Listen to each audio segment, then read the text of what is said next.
बता देना घर के अंदर कौन सी दफा 144 है।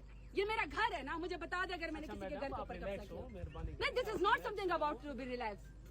ये मेरा राइट है, मैं नया हूँ, मैं इलेक्टेड, मुझे लोगों ने वोट दिया है। आप मुझे अरेस्ट भी नहीं कर सकते हैं। और मैंने किया क्या है जो आप मुझे अरेस्ट कर रहे हैं? मैं अपने घर से, आप लोग मेरे घर के ऊपर खड़े थे, मैं तंग आके यहाँ पे जमीनों वाले घर के ऊपर बैठ गई हूँ। आप मेरे घर के ऊपर भी डंडे लेके ये पूरी फोर्स लेकर आ गए। किस खुशी में? किस लिए लाए? किस लिए लाए?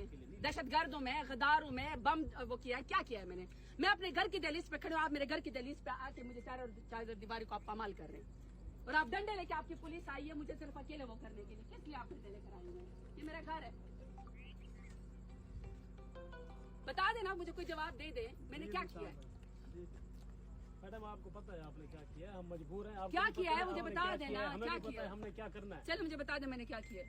मतलब मैं अपने घर आई हूँ, मैं अपने घर आई हुई हूँ, मैं अपने घर आई हुई हूँ। आप मुझे बता दे कि मैंने अपने घर में क्या किया। चलो मुझे ये बता दे, ये मेरा घर है। चलो बता दे मैंने अपने घर में क्या किया। पाकिस्तान में नया आईन आ गया है कि दफा 144 घर के अंदर भी है। बता दें। दफा 144 वाली बात हमें तो नहीं।